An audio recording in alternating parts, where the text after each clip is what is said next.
Hello my mates of YouTube, my name is Aussie Marcel, the most luscious locks on YouTube, and in today's video we're going to be going over a fragrance that's not too commonly found in Australia, but when I saw it on eBay for about $34 for 2 bottles, I had to pick it up. And that's Milton Lloyd's The Man Silver. But before I get into that, I'm going to mention my fragrance of the day, and you guessed it, it's one of 3 I've been wearing lately. Versace Dylan Blue. The smokier cousin of Dior Sauvage. Just one of the most wearable fragrances I can imagine. It's good because it pulls compliments, but it's also got a subtle smokiness and a subtle darkness as well that I just find absolutely enthralling. It's just one of the best men's fragrances in my opinion. And that's what I'm wearing today. Anyway, this isn't going to be a comparison video between these 2 fragrances. This is technically a clone of Kouros.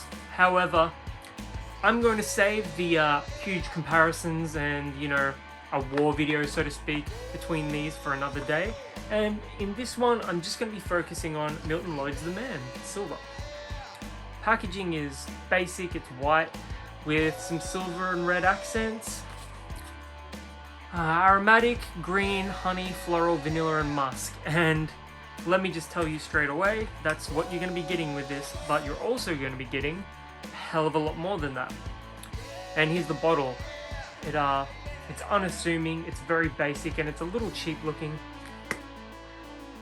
But oh man, the smell that comes out of this thing. Also, I just want to say, like Kouros, this is an eau de toilette. I wasn't going to waste a spray on this just because it's so difficult to find here. It's 50 ml by the way, but I'm going to. The atomizer is absolutely potent, like it's pressurized, so you hold your hand, you hold your finger on the trigger and it just comes out. I basically just drenched my hand in this stuff, and it's going to take quite a bit to come off. If I shake my hand, it'll get it everywhere, and then this room's going to smell like a dirtier Kouros for a long time. Alright.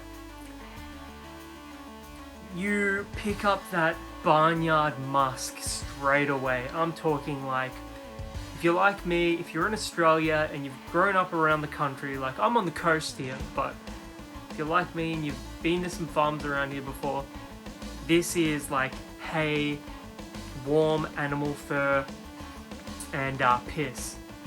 And that makes it sound like it's going to be disgusting, and to some people it is going to be very offensive. Especially the Man Silver. This is way more offensive than Kouros is. This has like a really sophisticated cleanness, whereas this is just Kouros but dirtier. You do pick up that honey sweetness though, and there is that touch of warming vanilla in it as well. But man, if you just saw that, like surely you would have seen the absolute amount that came out when I pressed the atomizer down. It is potent, it is absolutely dense. And it's a 24-hour scent as well, so that's why, you know, after I film this video, I'm going to be scrubbing the hell out of my hand. Performance, fantastic. You can do barely better than this when it comes to finding a more potent scent. Try and be as light on the spray as possible with the Man Silver because it is just too beast mode for a lot of people. So yeah, we've got those barnyard facets that I mentioned, but there is also that honeyed sweetness, and you've got that slightly warming vanilla as well. As far as aromatic and floral notes, I don't get a huge amount of florals. I do get some lift from the aromatics.